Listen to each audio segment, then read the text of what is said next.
गांव वाले उनका पीछा करते हैं। अरे बचाओ, अरे कोई बचाओ, अरे कोई रोको इस उन भूतों को, हमारे बच्चों को उठाकर ले जा रहे हैं, अरे कोई रोको इन भूतों को, बचाओ।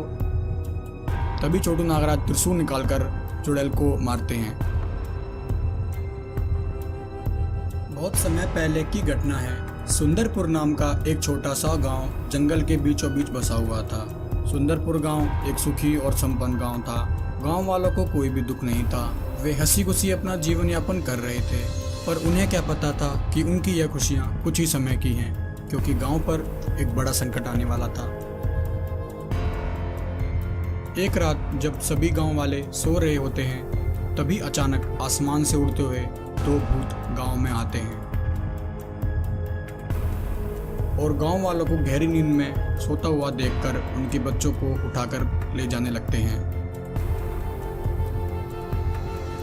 जब वे बच्चों को उठाकर ले जा रहे होते हैं, तभी गांव वालों की आंखें खुल जाती हैं। गांव वाले उनका पीछा करते हैं। अरे बचाओ, अरे कोई बचाओ, अरे कोई रोको इस उन भूतों को, हमारे बच्चों को उठाकर ले जा रहे हैं, अरे कोई रोको इन भूतों को, बचाओ।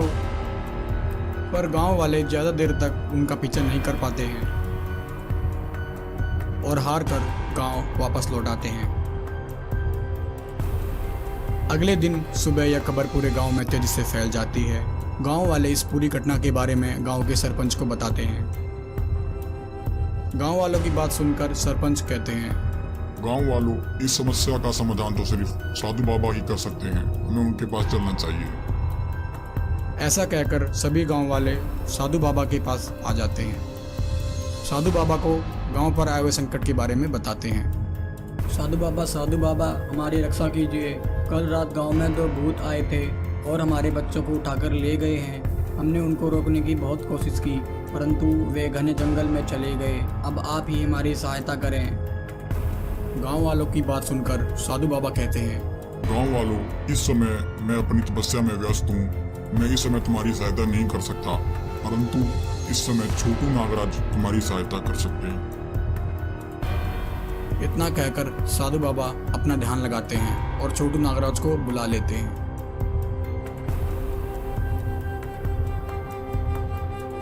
प्रणाम साधु बाबा, बताइए मुझे किस लिए बुलाया। साधु बाबा छोटू नागराज को सारी बात समझाते हैं कि यह सब एक चुड़ैल का किया कराया है। गांव वालों से बदला लेने के लिए उसने ऐसा किया है। साधु बाबा की बात सुनकर छोटू नागराज कहते हैं, गांव वालों, चिंता मत करो, मैं तुम्हारी सहायता अवश्य करूंगा। तभी साधु बाबा छोटू नागराज को एक त्रिशूल देते हैं और कहते हैं, छोटू नागराज, वह चुड़ैल बहुत ही शक्तिशाली है। उसे मारने के लिए तुम्हें इस त्रिशूल की आवश्यकता पड़ेगी। त्रिशूल लेकर और साधु बाबा का आशीर्वाद लेकर छोटू नागराज वहां से चले जाते हैं और जिस जगह पर उस चुड़ैल ने बच्चों को कैद कर रखा होता है वहां पर पहुंच जाते हैं। वे देखते हैं कि चुड़ैल बच्चों को धमका रही होती है। मूर्ख बच्चों, तुम सब ने मेरा बहुत नुकसान किया है। अब तुम्हें मेरे हाथों से कोई नहीं बचा सकता। मैं एक एक करके तुम सबको खा जाऊंगी। तभी छोटू नागराज चुड़ैल की यह सारी बात सुनकर कहते हैं, अरे मूर्ख चुड़ैल, अभी भी मौका है। इन बच्चों को छोड़ दे और भाग जा यहाँ से। छोटू नागराज की बात सुनकर चुड़ैल गुस्से से कहती है, अरे ये कौन है और यहाँ कैसे आ गया? इसे यहाँ का पता किसने दिया? ए मेरे गुलामों, जाओ और खत्म कर दो इस मनुष्य को। चुड़ैल की बात सुनकर दोनों भूत छोटू नागराज को मारने के लिए उनकी तरफ बढ़ते हैं। जैसे ही वे दोनों भूत छोटू नागराज के पास आते हैं, छोटू नागराज उन पर हमला कर देते हैं और उनकी खूब पिटाई कर देते हैं। दोनों भूत वहीं मर जाते हैं। इतने में वह चुड़ैल छोटू नागराज पर अपनी शक्तियों से हमला शुरू कर देती है। छोटू नागराज भी उस पर अपनी शक्तियों से वार करते हैं। तभी छोटू नागराज को याद आता है कि इस चुड़ैल को सिर्फ साधु बाबा के दिए हुए त्रिशूल से ही मारा जा सकता है।